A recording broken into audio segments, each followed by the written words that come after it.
اعوذ باللہ من الشیطان الرجیم بسم اللہ الرحمن الرحیم۔ مریم احمد ایک تعلیم یافتہ اور سمجھدار عورت تھی۔ مریم احمد کا خاوند فیضان احمد اس سے بہت زیادہ پیار کرتا تھا۔ میاں بیوی میں محبت اس قدر شدید تھی کہ اس کا خاوند اس کے لیے محبت بری شاعری کرتا اور اکثر وہ اشعار مریم کو سناتا رہتا تھا۔ اپنے رشتہ داروں اور پورے گاؤں میں فیضان احمد رن مرید کے نام سے مشہور تھا۔ فیضان اور مریم کی عمریں جتنی زیادہ ہو رہی تھیں، ان کی باہمی محبت اور خوشیاں اتنی ہی زیادہ بڑھتی جا رہی تھیں۔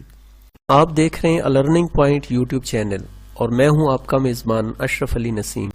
مرد و خواتین اکثر ان سے اس مثالی خوشگوار زندگی کا راز پوچھتے تو میاں بیوی ایک دوسرے کی تعریف کر دیتے کہ یہ سب میری وجہ سے نہیں بلکہ اس کی وجہ سے ہے۔ ایک دفعہ گاؤں میں شادی کے دوران چند عورتوں نے مریم احمد کو گھیر لیا، بالآخر اسے حقیقت بتانے پر آمادہ کر لیا۔ ان عورتوں نے مریم احمد سے پوچھا، مریم، کیا آپ کی اس محبت اور خوشیوں بھری زندگی کی وجہ یہ ہے کہ آپ ایک ماہر اور اچھا کھانا پکانے والی ہیں، یا آپ بہت ہی حسین و جمیل اور خوبصورت ہیں، یا پھر آپ بہت زیادہ عیالدار اور بچے پیدا کرنے والی عورت رہی ہیں؟ مریم احمد نے مسکراتے ہوئے جواب دیا، نہیں، اس کی وجہ ان میں سے ایک بھی نہیں۔ عورتیں کہنے لگیں، تو پھر بتائیے نا کہ آپ میاں بیوی کی اس مثالی محبت کا آخر وہ راز کون سا ہے؟ تو مریم احمد نے یوں جواب دیا، خوشیوں بھری زندگی کے اسباب اللہ سبحانہ و تعالیٰ کی ذات کے بعد خود عورت کے اپنے ہاتھوں میں ہوتے ہیں۔ اگر عورت چاہے تو وہ اپنے گھر کو جنت کی چھاؤں بنا سکتی ہے، اگر یہی عورت چاہے تو اپنے گھر کو جہنم کی دہکتی ہوئی آگ سے بھی بھر سکتی ہے۔ یہ مت سوچئے کہ مال و دولت خوشیوں کا ضامن ہے۔ تاریخ کتنی مالدار عورتوں کی کہانیوں سے بھری پڑی ہے جن کے خاوند ان کو ان کے مال و متاع سمیت چھوڑ کر ان سے کنارہ کش ہو گئے، اور نہ ہی عیالدار اور بہت زیادہ بچے پیدا کرنے والی عورت ہونا خوشگوار گھریلو زندگی کی کوئی گارنٹی ہوتی ہے۔ کئی عورتوں نے 10 بچے پیدا کیے مگر نہ خاوند ان کے شکر گزار ہوئے اور نہ ہی وہ اپنے خاوندوں سے کوئی خصوصی التفات اور محبت پا سکیں، بلکہ بعض کے ہاں تو طلاق تک نوبتیں جا پہنچیں۔ صرف اچھے کھانے پکانے سے بھی گھر جنت نہیں بن جایا کرتے۔ سارا دن کچن میں رہ کر مزے مزے کے کھانے پکا کر بھی اکثر عورتیں اپنے خاوند کے غلط معاملہ کی شکایت کرتی نظر آتی ہیں اور خاوند کی نظروں میں اپنی کوئی عزت نہیں بنا پاتی۔ گاؤں کی وہ عورتیں جو بڑی توجہ سے مریم احمد کی باتیں سن رہی تھیں حیران ہوئیں۔ ان کے اندر تجسس مزید بڑھا۔ انہوں نے فوراً مریم سے سوال کیا، مریم، تو پھر آپ ہی بتا دیں کہ آپ اپنے اور خاوند کے درمیان پیش آنے والے مسائل اور مشکلات سے کس طرح نپٹا کرتی تھیں؟ مریم احمد نے جواب دیا، بلا شبہ میرے شوہر فیضان احمد بہت ہی غصیلے آدمی تھے۔ جس وقت وہ غصے میں آتے تھے تو میں ان لمحات میں نہایت ہی احترام کے ساتھ مکمل خاموشی اختیار کر لیا کرتی تھی۔ یہاں ایک بات آپ پر واضح کر دوں کہ احترام کے ساتھ خاموشی کا یہ مطلب ہے کہ آنکھوں سے حقارت اور نفرت نہ جھلک رہی ہو اور نہ ہی مزاق اور استہزائیہ پن دکھائی دے رہا ہو۔ مرد بہت عقل مند ہوتا ہے، ایسی صورتحال اور ایسے معاملے کو بھانپ لیا کرتا ہے۔ عورتیں پوچھنے لگیں، اچھا تو آپ ایسی صورتحال میں کمرے سے باہر کیوں نہیں چلی جایا کرتی تھیں؟ اگر آپ نے ابھی تک ہمارے اس چینل کو سبسکرائب نہیں کیا تو ویڈیو کو لائک کر کے چینل کو ابھی سبسکرائب کر لیں۔ سبسکرائب بٹن کے ساتھ بنے بیل آئیکن کو پریس کر کے آل نوٹیفیکیشن کو بھی سلیکٹ کر لیجئے۔ مریم نے جواب دیا، خبردار، ایسی حرکت کبھی بھی مت کرنا، اس سے تو خاوند کو ایسے لگے گا کہ تم اس سے فرار چاہتی ہو اور اس کا نقطہ نظر نہیں جاننا چاہتی۔ خاموشی تو ضروری ہے ہی، مگر اس کے ساتھ ساتھ خاوند جو کچھ کہے اسے نہ صرف یہ کہ سننا بلکہ اس کے کہے سے اتفاق کرنا بھی اتنا ہی اشد ضروری ہے۔ فیضان احمد جب اپنی باتیں پوری کر لیتے تو میں کمرے سے باہر چلی جایا کرتی تھی، کیونکہ اس ساری چیخو پکار اور شور و شرابے والی گفتگو کے بعد میں سمجھتی تھی کہ انہیں آرام کی ضرورت ہوتی تھی۔ کمرے سے باہر نکل کر میں اپنے روزمرہ کے گھریلو کام کاج میں مشغول ہو جایا کرتی تھی۔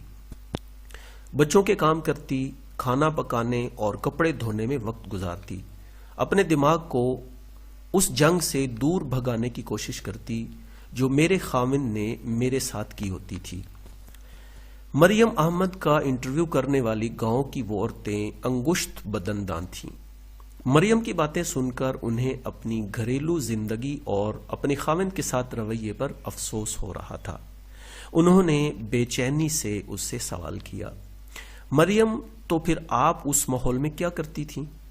کئی دنوں کے لیے لا تعلقی اختیار کر کے اپنے خاوند سے ہفتہ 10 دن کے لیے بول چال چھوڑ دیتی ہوں گی آپ؟ مریم کہنے لگی، نہیں، ہرگز نہیں۔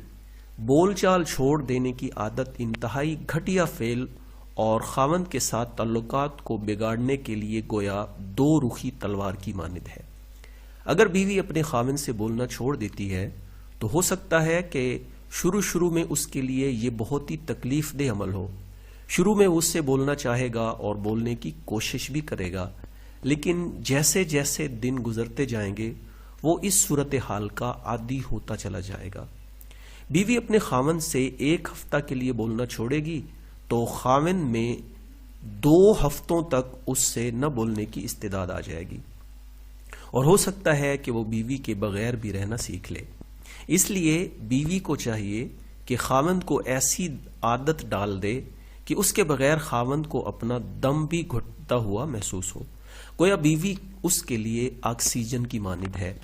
بیوی وہ پانی ہے جس کو پی کر وہ زندہ رہ رہا ہے۔ بیوی کو اگر ہوا بننا ہے تو ٹھنڈی اور لطیف ہوا بنے، نہ کہ گرد آلود اور تیز آندھی۔ مریم احمد کی گفتگو سے انٹرویو کرنے والی ان عورتوں کے چہروں پر مختلف رنگ بدل رہے تھے جنہیں مریم بڑے ہی غور سے دیکھ رہی تھی۔ چند لمحے خاموش رہنے کے بعد انہوں نے مریم سے پھر سوال پوچھا، اچھا تو اس کے بعد آپ کیا کیا کرتی تھیں؟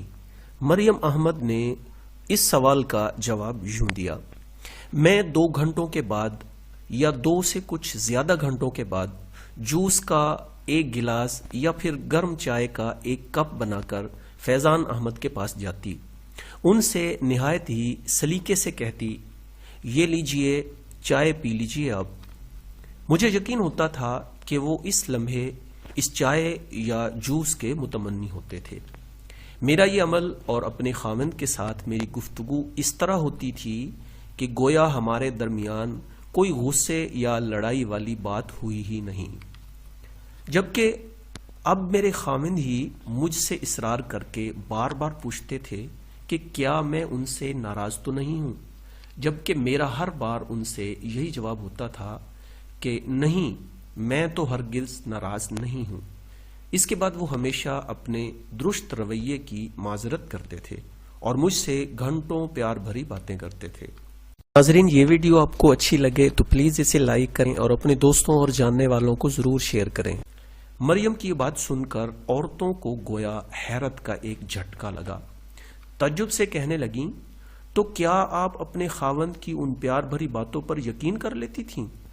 مریم احمد نے جواب دیا، جی بالکل، میں ان باتوں پر بالکل یقین کرتی تھی، میں جاہل نہیں ہوں۔ کیا آپ یہ کہنا چاہتی ہیں کہ میں اپنے خاوند کی ان باتوں پر تو یقین کر لوں جو وہ مجھ سے غصے میں کہہ ڈالتے تھے، اور ان باتوں پر یقین نہ کروں جو وہ مجھ سے پرسکون حالت میں کرتے تھے؟